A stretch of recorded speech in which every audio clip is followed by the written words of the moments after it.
Hello and welcome to toppers IQ। Pandemic के चलते भी हमारी फॉरेन मिनिस्ट्री दूसरे कई देशों जैसे अफ्रीकन और एशियन या आशियन देशों के साथ काफ़ी बायलेटरल मीटिंग कर रही है। तो उस मीटिंग के दौरान इंडिया उनसे काफ़ी मेमोरेंडम ऑफ अंडरस्टैंडिंग और बायलेटरल पैक्ट्स साइन कर रहा है। तो अभी अब रिसेंटली देखें तो इंडिया ने मेडागास्कर के साथ एक पैक्ट साइन किया है टू स्ट्रेंथन बायलेटरल टाइज।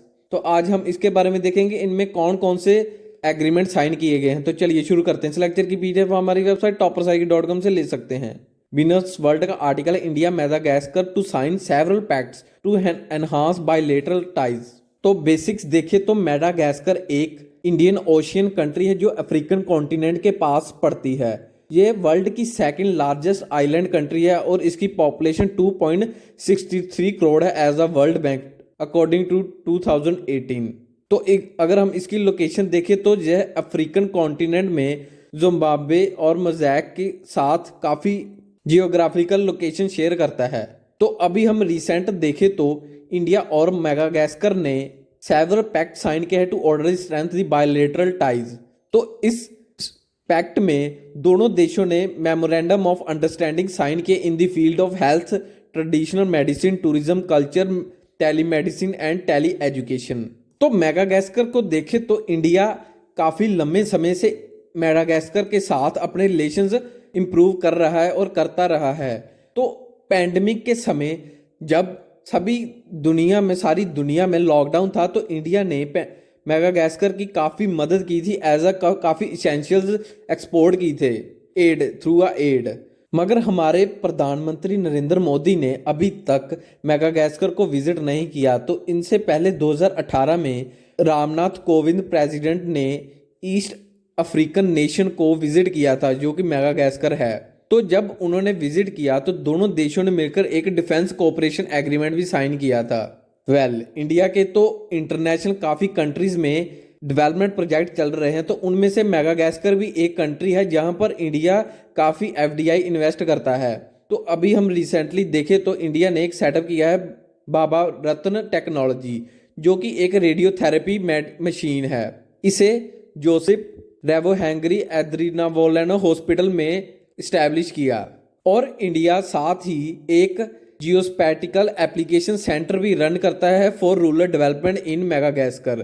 तो इन्हीं सब FDI के कारण इंडिया और मेडागास्कर की काफ़ी बायलेटरल टाई बहुत ही अच्छे हैं और इनका काफ़ी ट्रेड भी चलता है। तो अगर रिसेंट हिस्टोरिकल बायलेटरल रिलेशंस देखें तो मेडागास्कर और वेस्टर्न इंडिया के टाइम से 18 सेंचुरीज में दोनों देशों के काफ़ी बायलेटरल रिलेशंस रहे हैं। तो दोनों देशों की 19th सेंचुरी तक इतना लंबा समय रिलेशंस रहे और उसके बाद दोनों देश इंडिया तो 18th सेंचुरी में ही ब्रिटिश गवर्नमेंट के अंदर था तो और मेडागास्कर भी एक ब्रिटिश रूल के अंदर था। तो तभी दोनों के थोड़े रिलेशंस कम हुए।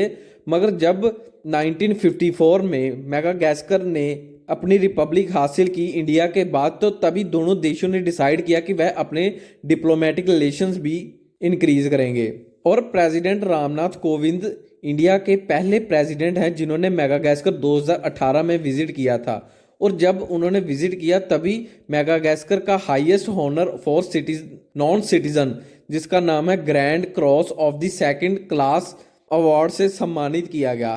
तो दोनों देशों के अगर बायलेटरल ट्रेड देखें तो वह स्टेडली काफ़ी ग्रो हुए हैं पिछले 4 सालों में। तो अगर एज ऑफ फाइनेंशियल ईयर 2014 और 15 का इंडिया का एक्सपोर्ट देखें तो मेडागास्कर को वह $167 मिलियन था। मगर नेक्स्ट फाइनेंशियल ईयर 2015 और 16 में उससे काफ़ी झटका लगा तो तब वह $97.99 मिलियन रह गया। और दूसरी तरफ देखें तो जो मेडागास्कर एक्सपोर्ट करता है इंडिया को उसमें भी काफ़ी गिरावट देखने को मिली जो कि $95 मिलियन था। और 2000 अगले ही साल 2015-16 में फाइनेंशियल ईयर में यह और कम होकर $55.9 मिलियन रह चुका है।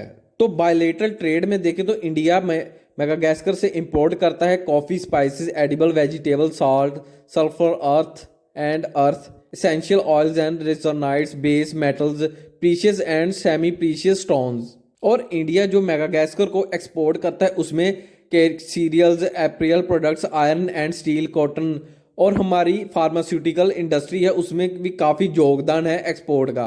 Product of milling industry, sugar and sugar confectionery etcetera, ये सभी जो प्रोडक्ट्स हैं इंडिया मेडागास्कर को एक्सपोर्ट करता है। तो अगर हम जियोग्राफिकल लोकेशन देखें तो मेडागास्कर की वह इंडिया के लिए बहुत ही इंपॉर्टेंट है, क्योंकि चाइना भी साउथ अफ्रीका के आसपास साउथ अफ्रीकन कॉन्टिनेंट में काफ़ी कंट्रीज़ में अपने बेस इस्टेब्लिश कर चुका है। तो अगर हमें भी इसमें अपनी इंडियन ओशन में थोड़ा डोमिनेंस को इंक्रीज करना होगा तो हमें इन जैसे ओशियन कंट्रीज के साथ हमें डिप्लोमेटिक रिलेशंस और भी इंक्रीज करने होंगे। सो ये एंड इस वीडियो का, चैनल को सब्सक्राइब और लाइक करना मत भूलिएगा। धन्यवाद।